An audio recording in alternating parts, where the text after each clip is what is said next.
This lecture is the fourth in the series regarding aortic stenosis.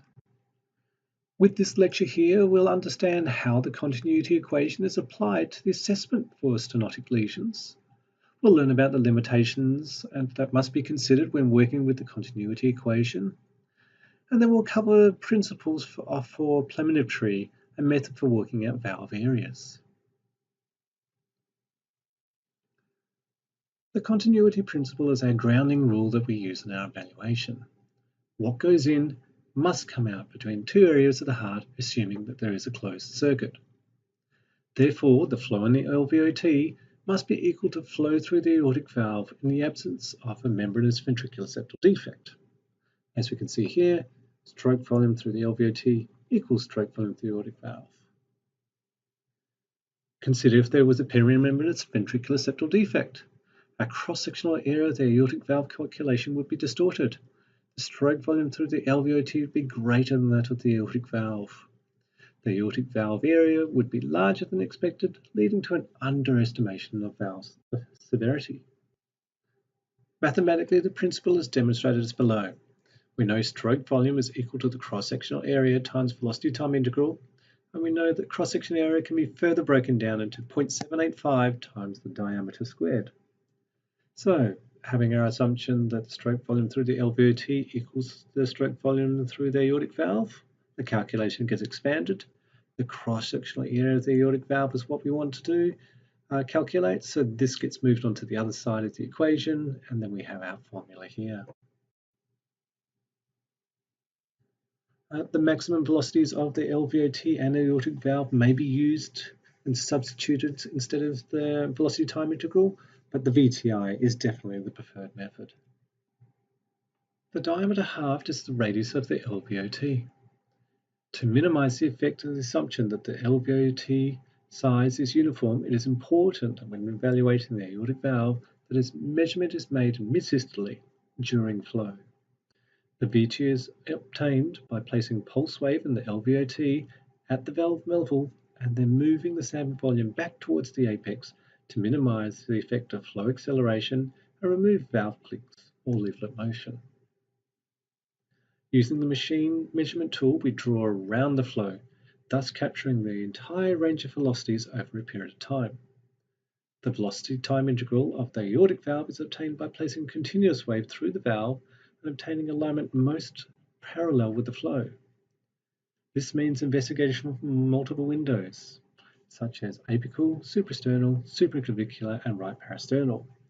However, the location for the probe placement is not limited to these, such as a subcostal or left parasternal window may offer the best alignment.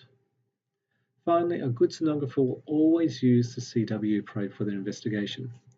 It is considered bad form to use the standard imaging probe alone, as the CW probe will always attain the same velocity, if not higher, due to its design and purpose. And here we have an example of a stenotic aortic valve taken from the parasternal long axis view. And to measure our left ventricular outflow tract diameter, we want to take the insertion point that comes in here with the right coronary cusp, and then assuming this is the non-coronary cusp, the insertion point here. So our true diameter is here to here. By placing the pulse wave in the left ventricular outflow tract, typically this is done from the apical 5 or apical long axis views. We can see our velocity time integrals that would be attained by doing a tracing along the border. Now it's important to note that when we're actually tracing the pulse wave flow for this particular measurement, we want to take the modal velocity, which is the inner brighter edge. We don't want the fuzzy stuff on the outside, the inner brighter edge. We want to capture the main movement of blood cells in that sample volume. We don't want to capture the maximum, we don't want to capture the minimum, we want to capture the main average. And this particular Doppler tracing we've taken from the apical window. It's a downward speaking one. And basically with this we want to trace the leading edge velocity, so the very much outer edge. We're not concerned about the number of blood cells that make the signal. We want to capture the blood cells that are moving at the highest velocity. And in this particular one here, we've got a upward profile. So this is being taken from a right parasternal window. Typically, we'll find that the right parasternal window offers the best approach to give us the best velocities. So it's definitely one that must be considered as part of the standard exam. Putting the continuity equation into practice, we have our example here. LVOD diameter of 20 millimeters, LVOT VTI of 12.3, and an aortic VTI obtained of 26.5. Throwing it all in, we come up with this. Remember, we need to halve the diameter to convert for a radius, and our aortic valve area is 1.5 centimeters squared. Coming down to our table down below, we know 1.5 sits in the order of getting close towards mild to moderate aortic stenosis.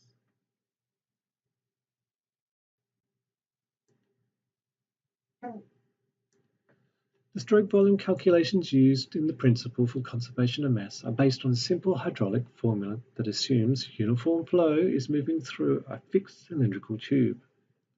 As previously noted, there are instances when these assumptions do not always hold true. The diameter may not be measured correctly due to suboptimal imaging also. This may be due to significant calcification, annular rings, valve repairs or replacements. The incorrect determination of this value impacts the end result significantly. The incorrect timing in the cardiac cycle may also be taken. One of the above assumptions is the cross-sectional area is fixed. However, this may change through systole and diastole. The correct timing is mid-systole for the semilunar valves and early diastole for the atrioventricular valves. The VTI attained may not be accurate. The modal velocity and leading edge need to be applied and traced appropriately. And parallel alignment to the flow is required. The ultrasound being off angle will reduce the end result obtained. The placement of pulse wave sample volume, particularly for the LVOT, needs to be in the correct position. If the sample volume is too close to the valve, we collect flow acceleration, and we may also collect valve clicks. If we're too far away, then we're not actually measuring at the right sample place.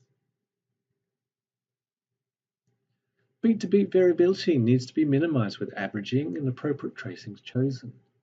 The stroke volumes through two locations may not be equal when there are intracardiac shunts. When there is a perimembranous ventricular septal defect, the stroke volume through the LVOT would be greater than what is through the aortic valve. This would lead to an overestimation of the aortic valve area. If the simplified equation is used with the substitution of the VTI with peak velocities, the user must be aware that the flows through the LVOT and aortic valve may not be simultaneous, and therefore accurately demonstrate the maximum velocity at one point in time. An additional problem may be encountered when using peak velocities for prosthetic valves, as there is a rapid pressure recovery of flow moving through the valve and localized high velocities.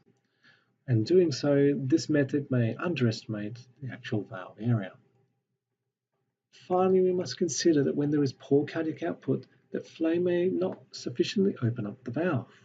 In these instances, the valve area may overestimate the severity. Determining whether aortic valve stenosis is significant and warrants patient management is challenging when there is also severe LV systolic dysfunction. A patient may require a dobutamine infusion at low doses to stimulate an ionotropic response or increase contractility. When the patient does not have significant stenosis, the sonographer will observe a larger increase in the LVOT velocity over that through the aortic valve. A recalculation of the valve area will show an increase. In the presence of severe aortic stenosis, the VTI will increase proportionally for both, and thus not really affect the calculation for valve area.